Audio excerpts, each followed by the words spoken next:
for this dog? We've had a special supplement reward come in recently for the apprehension of the person responsible for Buck, the dog that was recently shot and left in a bag to hang on a fence for death, basically. And it's come up for $10,000 from the current caretaker and the foundation that she has. So basically, what do they need to do if someone knows anything about this? If someone knows anything about who shot this dog, you can either send us a text through your phone, or you can send us a web tip if you'll visit www.montgomerycountycrimestoppers.org. You can leave an anonymous web tip, or you can call our 1-800-392-STOP and leave an anonymous tip through them as well. What do you think of something like this? It's the first time something like this has come up, hasn't it?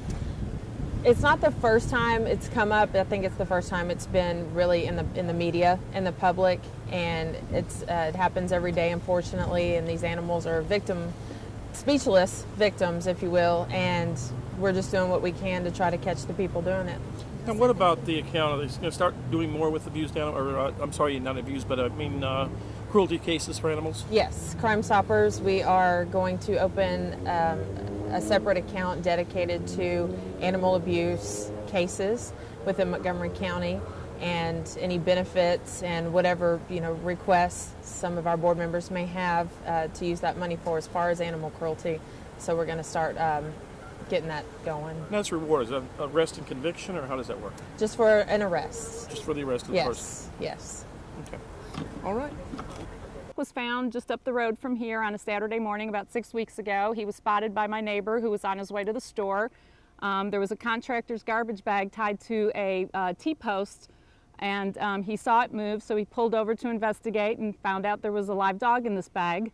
So he ripped it open, and there was Buck, and Buck came out and took a few steps and basically collapsed. He called animal control and couldn't reach him, and so he reached out to me. And I came out, and we determined Buck was in very bad shape and he was in need of immediate medical attention. So we loaded him up in my SUV and I took him off to Conroe Emergency Hospital. And there we determined that he was shot with a shotgun that was loaded with birdshot.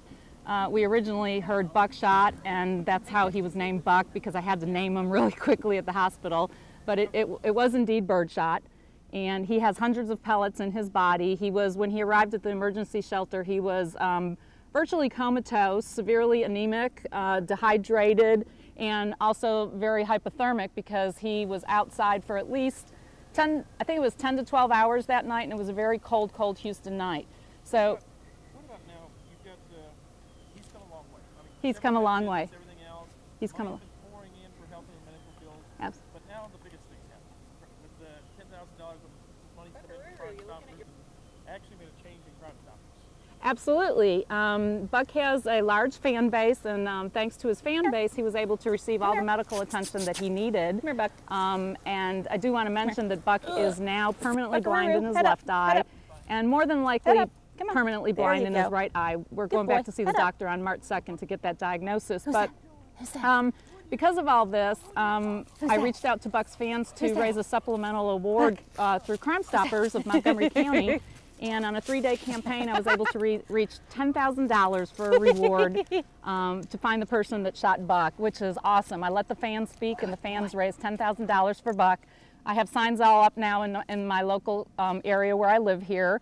And the thing I want to point out, it's very important if you find a dog that has been shot, which is actually more common than people realize, it's very important that you report these to the police, because these are actually crimes.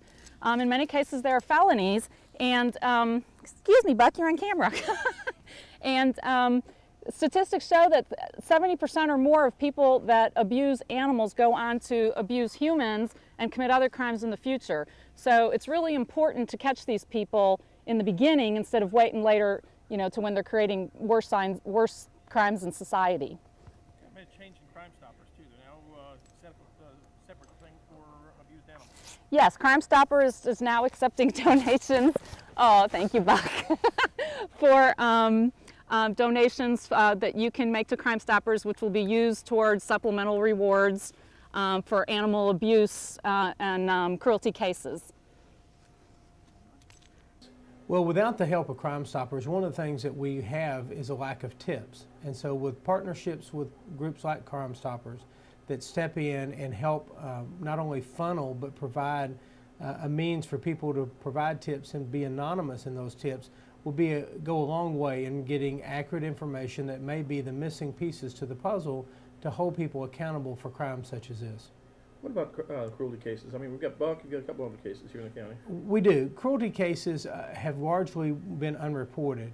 Not that none have been reported, none have been prosecuted, but on a larger scale, to the magnitude of the numbers that are occurring, very few are actually reported to law enforcement. Now we're seeing a number of reports increasing. Today we received 2 tips alone from Crime Stoppers concerned about cruelty cases. Those types of pieces of information many times has went under the radar screen to law enforcement because of all the other calls that are going on. Now it's a chance for us to respond to those calls and to protect these voiceless animals.